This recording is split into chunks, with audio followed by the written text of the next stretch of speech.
نحمده ونصلي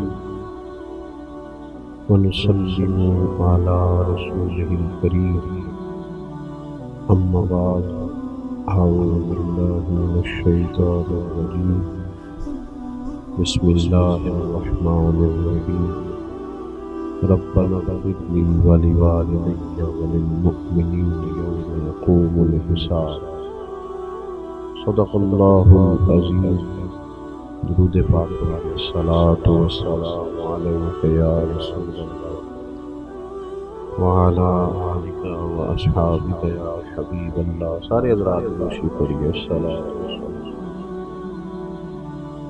یا سیدی یا نبی اللہ وعلی آلک واصحابک یا حمد و صلاۃ بعد. ہم حضرات سماعت کر رہے تھے عزیز القدر بشارت صاحب کی والدہ کا بھی ختم چندن ہے. میں ان کے جنازے پر بھی آنا چاہتا تھا، اس کے بعد بھی مجھے آنا چاہیے تھا کیونکہ ان سے بڑا قریبی میرا تعلق ہے، پر اپنی صحت کی وجہ سے میں حاضر نہ ہو سکا. بہت دیر ہو گئی، یہ بھی تعزیت کے لیے ہی آنا تھا تو وہ کچھ اہتمام ساتھ ہو گیا. اللہ تعالیٰ مرحومہ کی بخشش فرمائے، ہم سب کے والدین پر اور ہم سب پر اللہ تعالیٰ رحمت کی نظر فرمائے. کسی کے لیے جب بندہ دعا کرتا ہے تو نام لیتا ہے کہ اللہ فلاں بن فلاں کی بخشش کرتا ہے، لیکن جب بندہ والدین کے لیے دعا کرتا ہے تو پھر نام نہیں لیتا، بلکہ قرآن پاک نے دعا یہ سکھائی ہے. والدین اگر چلے بھی گئے ہوں، قبروں میں بھی ہوں، تو پھر بھی دعا یہی ہے کہ ربنا اغفر لی ولوالدی، اے اللہ مجھے بھی بخش دے اور میرے ماں باپ کی بھی مغفرت فرما. یہ رشتے ٹوٹا نہیں کرتے، موت ان رشتوں کو توڑتی نہیں. جس طرح ماں باپ کے ساتھ زندگی میں رشتہ موجود تھا، اسی طرح ان کے انتقال کے بعد بھی ان سے رشتہ بندے کا موجود رہتا ہے. اعلیٰ حضرت فاضل بریلوی رحمۃ اللہ علیہ نے 12 حقوق کم و بیش ایسے بیان کیے ہیں جو ماں باپ کے انتقال کے بعد بھی اولاد کے ذمہ رہتے ہیں. ہم بہت ساری روایتی چیزوں کے قائل ہیں، اور میں یہ سمجھتا ہوں کہ بہت سارے لوگ ایسے ہیں جو بڑا کچھ جاننے کے باوجود، سمجھنے کے باوجود، شعور رکھنے کے باوجود اپنے شعور کے مطابق فیصلہ نہیں کرتے، بلکہ زمانے کے رواج کے مطابق فیصلہ کرتے. فہم و فراست کی، عقل و دانش کی ساری ان کی آنکھیں کھل جاتی ہیں، پر پھر بھی وہ دیکھتے ہیں کہ سوسائٹی کدھر جا رہی ہے، معاشرہ کیا کہتا ہے، لوگ اس معاملے میں کیا کرتے ہیں، لہٰذا مجھے بھی وہی کرنا. یہ رشتہ بھی موجود ہے اور اس رشتے کے حقوق بھی موجود ہیں. کرنے کا کام یہ ہے کہ اپنے ارد گرد کے ماحول کے مطابق نہیں، اللہ اور اس کے رسول کے بتائے ہوئے طریقے کے مطابق ہم والدین کے بعد ان کے لیے طریقہ کار اختیار کریں. اصال ثواب ایک مسلمہ چیز ہے. اب ہمارے ہاں اصال ثواب کے لیے بہت لمبا چوڑا اہتمام ہوتا ہے، تو اصال ثواب کی بجائے بہت ساری جگہوں پہ دعوت بن جاتی ہے. اور اب تو گھروں میں جگہ کی دقت کی وجہ سے میرج ہالوں کے اندر اس کو جب سے منتقل کیا گیا ہے تو تب سے تو وہ ایک باقاعدہ نظریہ ہی ایک اور طرح کا ہوتا ہے، وہ تو ایک بالکل ماحول ہی اور نظر آتا ہے. اصال ثواب کا مطلب یہ ہے کہ آپ کوئی بھی خیر کا کام کریں جس پر ثواب کی امید کامل ہو اللہ کی بارگاہ سے، پھر وہ ثواب آپ اپنے والدین کے لیے یا کسی بھی جانے والے کے لیے وقف کر دیں، اس کو آپ احسال کر دیں. اور نبی پاک علیہ الصلوۃ والسلام کی خوبصورت تعلیمات میں اس کے ہمیں طریقے ملتے ہیں۔ حضرت سعد رضی اللہ تعالیٰ عنہ نے عرض کیا یا رسول اللہ صلی اللہ تعالیٰ علیہ وسلم، میری والدہ کا انتقال ہو گیا ہے، میں کو غلام آزاد کرنا چاہتی تھی۔ یا آپ نے کبھی پرندوں کو آزاد ہوتے دیکھا ہے؟ کچھ لوگ پرانے زمانے میں پرندے آزاد کراتے تھے پیسے دے کے۔ کسی نے اگر پرندے پکڑ لیے تو وہ اپنے شوق سے، کہ ان کو اقبال نے پرندے کی فریاد بھی لکھی ہے نا، آتا ہے یاد مجھ کو گزرا ہوا زمانہ، وہ باغ کی بہار ہے، وہ سب کا چہچہانا، پرندہ کہتا ہے۔ اب اس قید کا الہی دکھڑا کسے سناؤں، یہ ڈر ہے کہ فقط میں اس غم سے مر نہ جاؤں۔ قید ظاہر ہے مشکل کام ہے، پرندے لوگ آزاد کراتے تھے، بلکہ بعض لوگ یہ کہتے تھے کہ اگر کوئی قیدی ہو گیا ہے ناجائز مقدمے میں تو پرندے آزاد کرو، اس کی برکت سے اس پر فضل ہوگا۔ بہرحال پرندہ بھی جب آزاد ہوتا ہے تو وہ محسوس کرتا ہے کہ میرے پر کھل گئے ہیں، میں اب دنیا میں لوٹ آیا ہوں۔ غلام قیدی ہوتا ہے، اور ایک روایت میں یہ بھی فرمایا کہ مقروض بھی قیدی ہوتا ہے، جس پر قرض ہوتا ہے وہ قیدی ہوتا ہے، حدیث پاک میں موجود ہے۔ غلام بڑی تکلیف میں ہوتے تھے، نبی پاک علیہ السلام نے تدریجاً اپنے صحابہ کو یہ توجہ دلائی کہ غلاموں کو آزاد ہونا چاہیے۔ کفارے کے طور پر بھی کہا کہ جا تو 3 غلام آزاد کر، جا تو اتنے غلام آزاد کر۔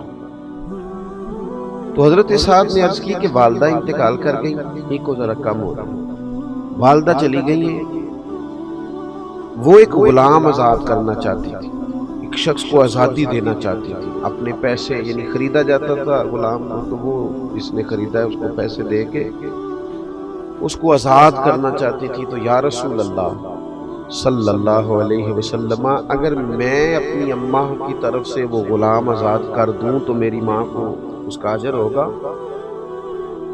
تو نبی پاک علیہ السلام نے فرمایا تو غلام آزاد کر، اللہ تیری ماں کو اس کا اجر عطا کرے گا۔ تو میں کہتا ہوں کہ اماں کے صالح ثواب کے لیے، ابا جی کے صالح ثواب کے لیے 10 دیگیں بھی پکائے، جس کا دل کرتا ہے ضرور پکائے، لیکن چلو اگر کسی غریب نے اس کے پیسے دینے ہیں تو پیسے معاف کر دیں، اس کا بھی ثواب ہوگا۔ اگر وہ کبھی رستہ کشادہ کر دے گا نا، لوگ آسانی سے گزر جائیں، تو اس کا بھی ثواب ہے۔ اگر وہ کسی جگہ قبرستان کے لیے جگہ لے کے دے دے گا تو اس کا بھی ثواب ہے۔ کوئی بھی ایسا کام جس سے کسی کو فائدہ ہو جائے۔ اب بار بار صرف لنگر پر ہی سارا زور دینا، چلیں اگر وہ غرباء کے لیے کرے تو بڑا اچھا ہے، لیکن یہاں تو باقاعدہ دعوتیں ہوتی ہیں، لوگ رات کو بیٹھ کے، اور بعض لوگ ایسی بات کرتے ہیں کہ جس کے اندر تو تکلف ہے، ٹھیک ہی نہیں۔ یعنی سارے بھائی رات کو بیٹھ کے اگر یہ بات کہیں کہ اگر ہم نے اچھا ختم نہ دلایا تو خاندان باتیں کرے گا، تو اس کا ثواب ہوگا؟ یہ تو اللہ کی رضا کے لیے نہیں ہے، تو خاندان کو دکھانے کے لیے۔ تو بہترین طریقہ اختیار کیا جائے اصال ثواب کا، بہترین، جس چیز کی حاجت ہو، جس چیز کی ضرورت ہو۔ ہمارے ہاں جناب وہی ساری دعوتیں، وہی سارے مرحلے، وہی میں نے کہا شروع میں کہ ہمارے شعور کی آنکھیں کھل جاتی ہیں، پر فیصلہ ہم برادری کے اصول پر کرتے ہیں، پتہ ہمیں ہوتا ہے پر چلتے قبیلے کے طریقے کے مطابق، اس سے باہر نکلیں۔ حضرت ابوبکر صدیق رضی اللہ تعالیٰ عنہ کی زندگی کے بارے میں میں ایک بات اپنے دوستوں سے کہا کرتا ہوں۔ میں کہتا ہوں کہ عرب کے بہت سارے لوگوں کے شعور کی آنکھیں کھل گئی تھیں۔ ابو جہل بھی کہتا تھا سچے رسول اللہ، کہتا تھا کہ نہیں کہتا تھا؟ ابو لہب بھی کہتا تھا سچے ہیں۔ شعور کی آنکھیں کھل گئی تھیں، ضمیر کی نہیں کھولتے تھے۔ حضرت صدیق اکبر کا کمال یہ ہے کہ شعور کی کھلی تو انہوں نے ضمیر کی بھی فوراً ہی کھولی، فوراً کلمہ پڑھا، ارد گرد کا ماحول نہیں دیکھا۔ ہمارے ہاں تو مصیبت ہے، سیانا بیانا حاجی نہ، نیک آدمی وہ شادی بیاہ کے موقع پر اپنے بچوں کو غیر شرعی رسومات سے روک نہیں پاتا، کھڑے ہی نہیں ہوتے اللہ رسول کی رضا کے لیے، اللہ رسول کے لیے سٹینڈ ہی نہیں لیتے، باقی سب جگہ لے لیتے ہیں۔ تو ایک تو اصالِ ثواب کا طریقہ بہترین اختیار کریں، ایک کو میں نے کہا تھا ذرا کم ہو جائے تو آپ کا شکریہ۔ دوسری بات یہ ہے کہ والدین کے جانے کے بعد ان کے اعزا و اقربا سے، ان کے دوست احباب سے اچھا سلوک کیا جائے۔ جب ماں باپ سے رشتہ مرنے کے بعد نہیں ٹوٹتا تو چچا جان سے کیسے ٹوٹ گیا، ماموں سے کیسے ٹوٹ گیا، خالاؤں اور پھوپھیوں سے کیسے ٹوٹ گیا؟ ان کے رشتہ داروں سے اور ان کے دوستوں سے اچھا سلوک کیا جائے۔ ہمارا یہ مسئلہ بن گیا ہے کہ ہم سمجھتے ہیں کہ ایک بندہ چلا گیا ہے تو اب اس کے پیچھے سارے رشتے رخصت ہو گئے، یہ درست نہیں ہے۔ کوشش کریں کہ ان رشتوں کو لے کے چلیں۔ حضرت ابو بردہ رضی اللہ تعالیٰ عنہ سے حضرت عبداللہ ابن عمر ملنے آئے۔ جناب عبداللہ ابن عمر بڑے مصروف آدمی تھے، صحابہ کرام علیہم رضوان میں سے حج کے سب سے زیادہ مسائل حضرت عبداللہ ابن عمر جانتے تھے، تو ایک بڑی تعداد ان کو ویسے بھی فتویٰ دیتے تھے صحابہ میں سے، ان کے گرد ایک بڑی تعداد لوگوں کی رہتی تھی۔ تو حضرت ابو بردہ سے جب وہ ملنے گئے تو وہ بڑے حیران ہوئے کہ آپ ایک مصروف آدمی ہیں، میرے پاس کیسے آ گئے؟ تو فرمانے لگے اس لیے آیا ہوں کہ آپ کے والد میرے والد جناب عمر کے دوست تھے۔ کوئی نہیں سمجھ آئی آپ کو میں نے کیا کہا؟ اپنے یار تو ملن نہیں آیا، اپنی یاری نہیں پگتان آیا، ابا جی دی یاری نبیڑن آیا، والد صاحب کی اس دوستی کو نبھانے آیا۔ آپ کے والد میرے والد کے دوست تھے اور فرمانے لگے میں نے نبی پاک علیہ السلام سے سنا ہے کہ جو والدین کے انتقال کے بعد قبر میں بھی ان سے اچھا سلوک کرنا چاہے وہ ان کے دوستوں سے اچھا سلوک کرے، ان کے رشتوں کو لے کے چلے، اس تعلق کو نبھائیں۔ ہمارے ہاں لوگوں کا یہ رویہ ہو جاتا ہے کہ میری اماں جی گئی تو میرے ننیال والے گئے، ابا جی گئے تو میرے ددیال والے گئے، ان رشتوں کو نبھایا جائے۔ تیسری بات بس اسی پر میں نے گفتگو کو ختم کر دینا ہے، وہ ہے دعائے بخشش، دعائے مغفرت۔ صوفیاء کرام فرماتے ہیں یہ جو اللہ تعالیٰ نے ہمیں کہا ہے نا کہ تم مجھ سے دعا کرو تو میں تمہاری دعا پر کسی بندے کی بخشش کر دوں گا، تم دعا مانگو، تو فرماتے ہیں یہ بہت بڑی عزت دی ہے اللہ نے ہمیں۔ کسی جگہ بھی ہر آدمی کی سفارش نہیں سنی جاتی، لیکن مالک کہتا ہے تم مجھ سے کہو میں معاف کر دوں گا۔ 40 بندے جنازہ پڑھ دیں، 3 صفحے جنازہ پڑھ دیں، 3 بندے جنازہ پڑھ دیں، ہے نا حدیث پاک میں سارا کچھ، تم آؤ آگے کھڑے ہو جاؤ اس کی بخشش کی دعا کرو میں معاف کر دوں گا، تو کہتے ہیں یہ تو اللہ نے ہمیں عزت دی، ورنہ ہم اور رب کی بارگاہ چھوٹی سی جگہ بندہ سفارش کرے تو قبول نہیں ہوتی، اور مالک کہتا ہے تم کہو نا میں معاف کر دوں گا۔ اور ہم کیا کرتے ہیں؟ آپ کبھی ڈاکٹروں کے پاس ان بچوں کو دیکھیں جو دوائیوں کے سیل مین بن کے آتے ہیں میڈیکل ریپ سے، کبھی دیکھیے گا، مجھے موقع ملا دیکھنے کا۔ وہ جب آتے ہیں نا تو وہ بالکل لباس عمدہ ان کے حساب سے، اور وہ جچی تلی بات کریں گے، اور 1 منٹ 1 سیکنڈ کے لیے بھی کوئی اضافی جملہ نہیں بولیں گے، انہوں نے قائل کرنا ہے۔ کسی بھی آفیسر کے پاس آپ جب جاتے ہیں اپنا کیس لے کر کسی بھی جگہ آپ نے فارورڈ کرنا ہے تو بڑی جچی تلی باتیں، خاص چیزیں، اہم معاملات، لیکن دعا کے لیے جب اللہ کی بارگاہ میں حاضر ہوتے ہیں، دعا کرو جی دعا کرو، فوت کی ہوگی تو اگر پوچھا جائے کہ بھلا آپ نے کیا دعا کی ہے، ہاتھ کھڑے کر دیے، پتہ ہے بارگاہ کون سی ہے وہ دیکھیں نا۔ اور پھر جب بندہ دنیا میں کسی بندے کو بھی اپنے حق میں قائل کرتا ہے تو اس کا کوئی طریقہ ہوتا ہے قائل کرنے، وہ بڑے درد سے کہتا ہے آپ کی مہربانی جی، بڑے ضرورت مند ہیں، آپ سے بڑا پیار ہے، آپ بڑے اچھے ہیں، آپ اگر مہربانی، آپ نے اپنے حق میں قائل کرنا ہے نا۔ اللہ کی رحمت کو جب بندے نے منانا ہو اور پھر وہ بے توجہی سے دعا کرے، رٹے رٹائے جملے، رٹی رٹائی باتیں، وہ یار کسی کو بھی کسی نے منانا ہو تو کوئی طریقہ ہے، اور پھر مالک کریم کی بارگاہ کو راضی کرنا ہو۔ میں نے دیکھا وہ بس ٹھیک ہے، میری طرح کے پیروں مولویوں کے ذمے لگایا، اچھے لوگوں کی بات نہیں کرتا، تو ان کے پاس ایک رٹی رٹائی دعا ہوتی ہے سب کے لیے اکٹھی، اس میں نام ایڈ کیا نئے بندے کا، چلو جی چھٹی۔ وہ خدا کے بندے دعا مانگ، تھوڑی مانگ لے، 4 سیکنڈ کی مانگ پر درد سے مانگ، تو منا مالک کو، وہ بڑا کریم ہے، بڑی جلدی مان جاتا ہے۔ تو حاضری دے ذرا، تیرا مطلب تیری باڈی لینگویج بتائے کہ تو اسے منانے آیا ہے، تیرے لہجے کا حسن، تیرے لفظوں کی جولانی، تیرے انداز کا عجز، تیری انکساری، تیرا اس کی بارگاہ میں حاضری کا انداز، تو اسے منا رہا ہے، پتہ چلے۔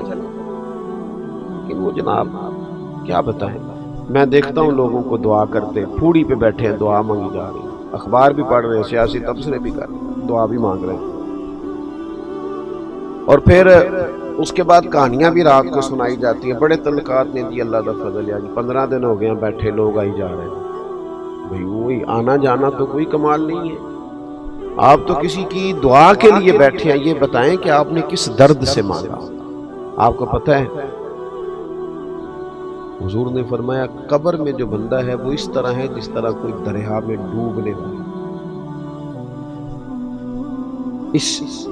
اس بات کی شدت کو ملاحظہ کریں، وہ اس طرح ہے جس طرح دریا میں کوئی ڈوب رہا ہوتا ہے۔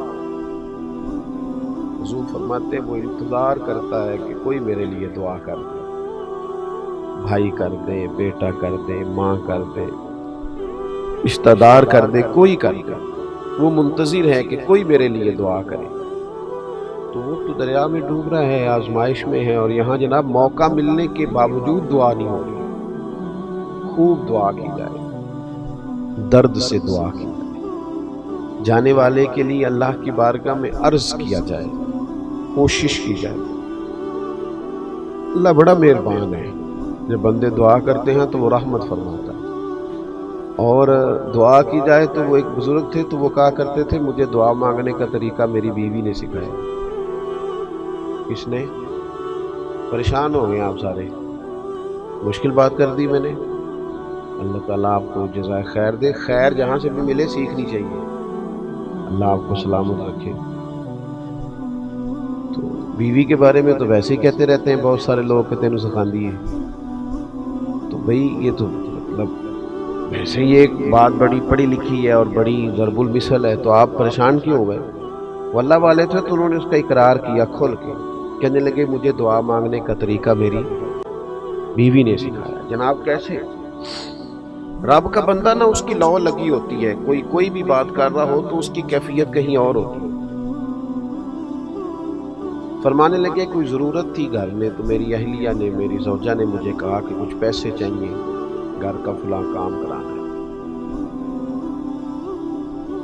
میں نے اسے کہا کہ ابھی میرے پاس نہیں ہے، کچھ دنوں میں پیسے آنے ہیں، آ جاتے ہیں تو میں دے دیتا ہوں۔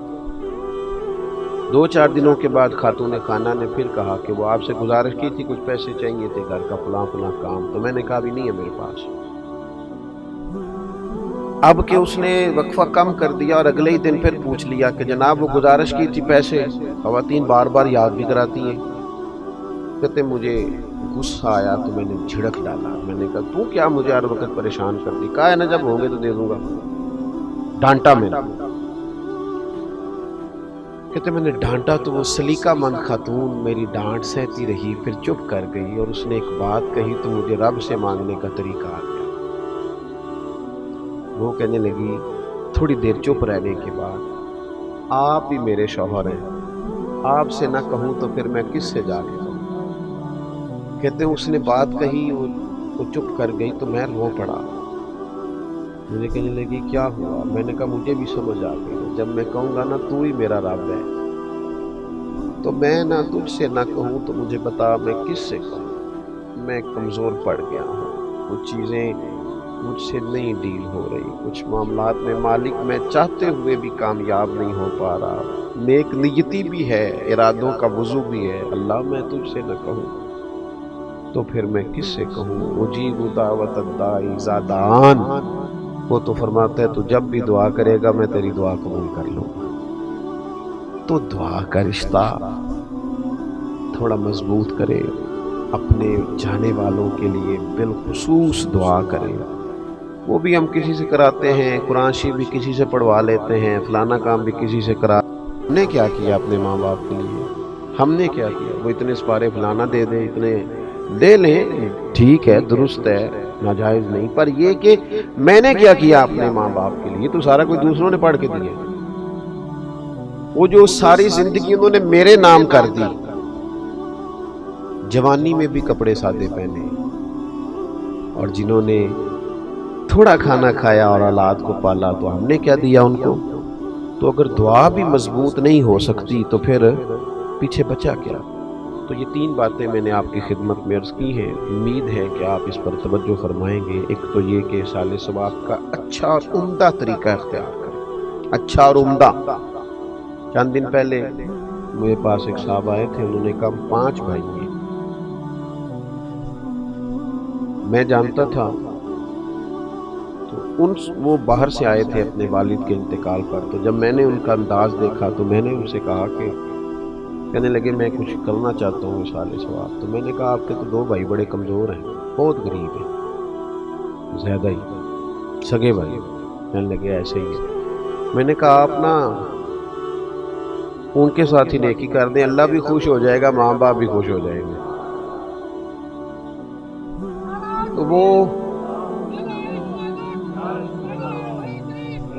تو وہ مجھے کہنے لگے کہ مطلب یہ، میں نے انہیں کہا کہ یہ حوالہ میں آپ کو دکھاتا ہوں کہ حضرت ابو طلحہ رضی اللہ تعالیٰ عنہ نے جب اپنا باغ پیش کرنا چاہا تھا تو نبی پاک نے کہا تھا اپنے رشتہ داروں میں بانٹ دیں، تو گھر میں بھی نیکی کریں گے تو اس سے بھی اجر ہوگا، تو اچھا اصال ثواب کریں۔ اور دوسرا والدین کے جو رشتے ہیں، جو ان کی دوستیاں ہیں، ان کو نبھانے کی کوشش کرو۔ تیسرا دعا ذرا ذوق والی، ذرا درد والی، ذرا مزے والی۔ میں تو کہتا ہوں ہر کام میں لطف لے کے نا، ہمارے ہاں محفلیں ہوتی ہیں، جلسے ہوتے ہیں، کچھ بھی، جب تک آپ اس میں پورے ذوق میں نہیں نا، پورے لطف میں نہیں، وہ بھی نا دین کی چیزیں بھی بعض اوقات دنیا محسوس ہوتی ہیں، وہ جب تک آپ پر طاری ہوگی تو آپ کو مزہ دے گی، روحانی طور پر مضبوطی آئے گی۔ اللہ کی بارگاہ میں دعا ہے اللہ مرحومہ کی بخشش فرمائے، ہمارے حال پہ رحم فرمائے۔ قاری فیاض صاحب ختم شریف پڑھیں۔ الحمدللہ رب العالمین والصلاة والسلام علی سید الانبیاء والمرسلین، ربنا آتنا فی الدنیا حسنۃ وفی الآخرۃ حسنۃ وقنا عذاب النار۔ مالک کریم جو کلمات خیر سال ثواب کی نیت سے پڑھے گئے ہیں اپنی بارگاہ رحمت میں قبول فرما، اس تمام کا اجر و ثواب نبی اکرم نور مجسم شفیع معظم صلی اللہ تعالی علیہ وسلم کی بارگاہ عالی مرتبت میں ہدیتاً تحفتاً نذرانتاً پیش کرتے ہیں، اپنے فضل و کرم سے قبول فرما۔ حضور سید عالم علیہ السلام کا وسیلہ پاک تمام انبیاء کرام علیہم السلام، صحابہ کرام علیہم رضوان، اہل بیت اطہار علیہم رضوان، تابعین، تبع تابعین، علماء، محدثین، مفسرین، ائمہ مجتہدین، سلاسل طریقت کے تمام بزرگان دین کی بارگاہوں میں پیش ہے، اللہ قبول فرما۔ ہم جتنے یہاں حاضر ہوئے ہیں، ہمارے خیش و اقارب، چھوٹے بڑے بوڑھے، جو لوگ دنیا سے چلے گئے، مالک سب کی بخشش و مغفرت فرما۔